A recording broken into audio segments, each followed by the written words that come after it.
Okay, we're going to have a look at a couple of examples of matrices questions. So in this question we've got two matrices multiplied together and we're told that their answer is some multiple of the 2 by 1 matrix 1, 1. So what we're going to do is we're going to multiply out the left hand side and we're going to set it equal to what it would be on the right hand side. So I've just multiplied the multiple k by 1. So now I've got this equation and we simply solve it and we get that k is -6. So we'll just check now. So we'll multiply the bottom row to get 4 lots of -1 plus 2 lots of -1. Again will equal a single k. So -4 minus 2 equals k, so k is -6. So it's a good idea in those type of questions just to check.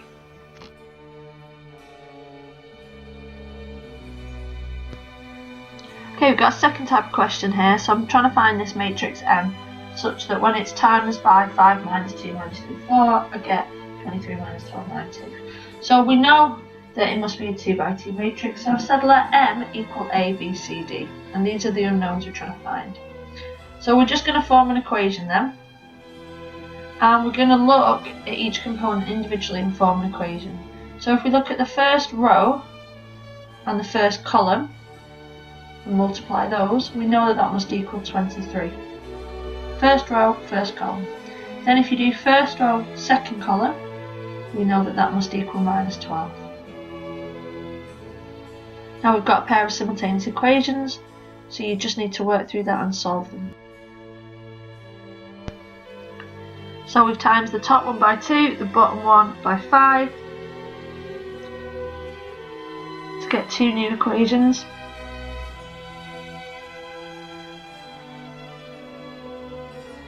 I'm going to add those two together to eliminate A.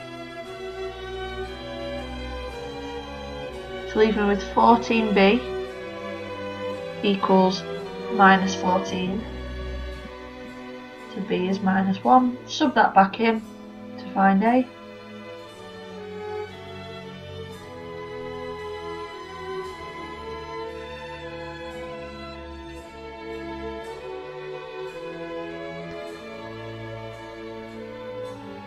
So we get 5A equals 20, so A equals 4. Right, so your task now, can you do the same for the bottom row with the first column, the bottom row with the second column, form two more equations to find the unknowns C and D, and we will go through this and check the answer in class.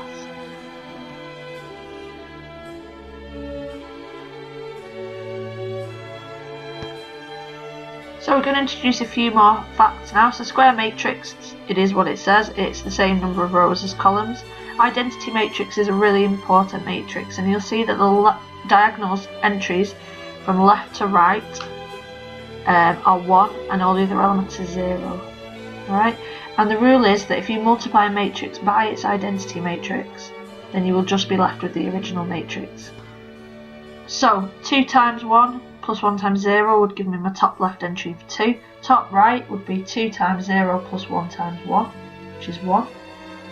Bottom left would be -1 times 1 plus 0 times 0.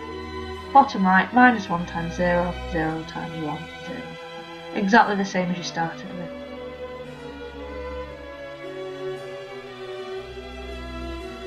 Last thing to introduce is the 0 matrix, and again it's pretty straightforward. It's just all the elements are 0.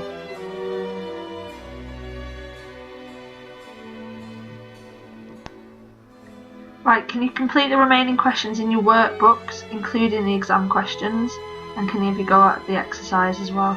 We'll go through any issues you've got with any of these questions, and we'll look at the mark schemes next lesson.